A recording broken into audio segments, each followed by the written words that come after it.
Minas Gerais, 1930. No coração do Brasil, onde as montanhas se estendem como gigantes adormecidos e o ar cheira a café recém-torrado, fica a pequena cidade de São João das Lágrimas. Um lugar tranquilo, onde o tempo parece ter parado e as ruas de paralelepípedos guardam segredos centenários.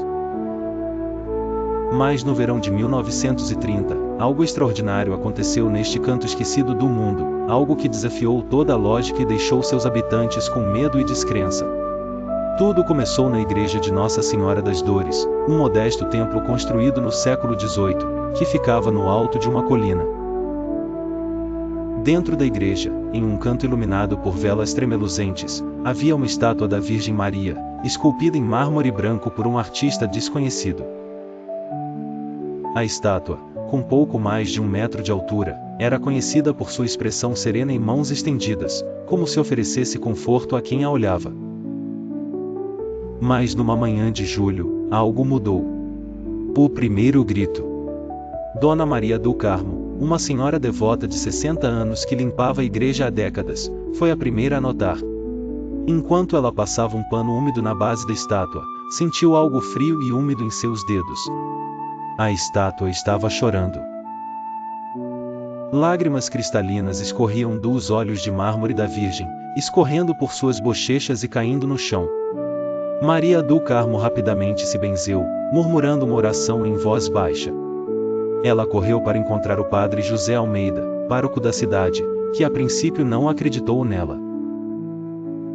Deve ser a umidade, Maria, disse o padre José, tentando acalmá-la.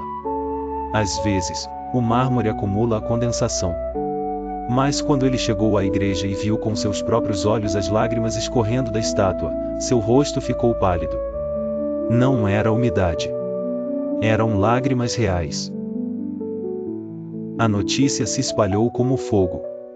Em poucas horas, a cidade inteira estava falando sobre o milagre. Os moradores de São João das Lágrimas, muitos deles fazendeiros e mineradores, começaram a chegar em massa à igreja.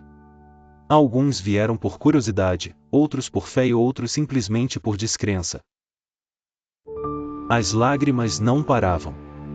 Dia e noite, a estátua chorava incessantemente.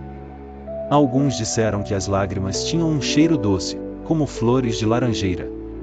Outros juraram que, ao tocá-las, sentiram uma paz inexplicável. Mas também houve quem visse nesse fenômeno um prenúncio de algo terrível. É um sinal, disse o velho Sebastião, o ferreiro da cidade. Algo ruim vai acontecer. O padre José, desesperado por uma explicação, contatou as autoridades eclesiásticas da região. Logo, um grupo de padres especialistas chegou a São João das Lágrimas para investigar o fenômeno. Eles examinaram a estátua de perto, procurando por truques ou explicações científicas. Mas eles não encontraram nada. Não há tubos, nem mecanismos ocultos, disse o padre Antônio, um dos especialistas. Isso é inexplicável. Enquanto isso, a população começou a se dividir. Alguns viram nas lágrimas um milagre, um sinal de que a Virgem os estava protegendo. Outros, mais céticos, acreditavam que era uma maldição, um aviso de que algo sombrio estava por vir. Com o passar dos dias, a situação se tornou caótica.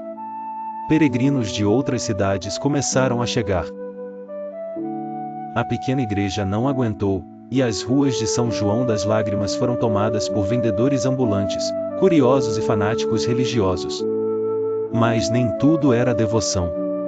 Alguns começaram a relatar fenômenos estranhos, e luzes aparecendo no céu noturno, sons de choro vindos da igreja e visões da Virgem. É o fim do mundo! Gritou Dona Francisca, uma senhora idosa que afirmou ter visto a Virgem em seu sonho.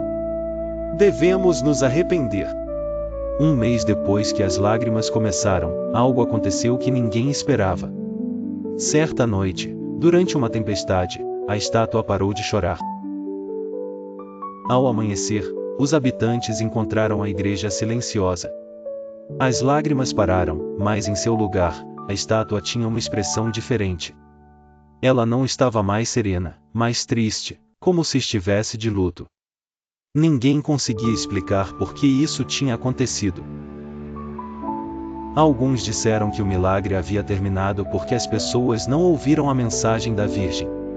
Outros acreditavam que era um sinal de que algo terrível estava prestes a acontecer. E, de fato, algo aconteceu.